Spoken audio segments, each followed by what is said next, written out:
Hello guys welcome back to my new blog. तो आज हम बाहर टिकरपड़ा ଯାତ୍ରା ଦେଖିବା ପାଇଁ ଯାତ୍ରା ଦେଖିବା ଯିବା ସମୟରେ ଆମେ ଦେଖିଲୁ ନୂଆପଡାରେ ବି ଯଜ୍ଞ ଚାଲିଥିଲା। ତ ଟିକରପଡ଼ା ଯିବା ପୂର୍ବରୁ ଆମେ ମାଙ୍କୁ ପ୍ରଥମେ ଦର୍ଶନ କରିନେଲୁ।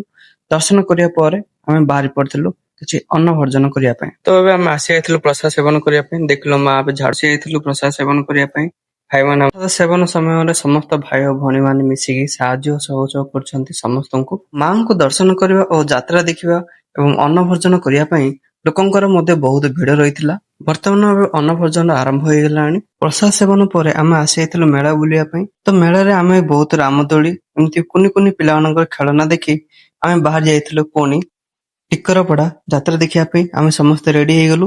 ଏବେ ଏକା ସାଙ୍ଗେ ଆମେ ବାହାରିବୁ ଟିକରପଡା। ତ କିଛି ସମୟ ପରେ ଆମେ ଆସି ଯାଇଥିଲୁ ଟିକରପଡା। ଦେଖିଲୁ ଯାତ୍ରା ଆହୁରି ଷ୍ଟାର୍ଟ ହେଇନି ବୋଲି ଆମ ଆକ୍ଟିଂ କରିବାକୁ ପଳେଇଲା। କିନ୍ତୁ ସେ ଆକ୍ଟିଂ ଓଭର ଆକ୍ଟିଂ କରିଦେଲା, ସେଥିପାଇଁ ସେ ନିଜେ ହିଁ ପଳେଇଲା। ଓଭର ଆକ୍ଟିଂ ସରିବା ପରେ ଆମେ ବାହାରି ଯାଇଥିଲୁ ମୀନା ବଜାର ବୁଲିବା ପାଇଁ।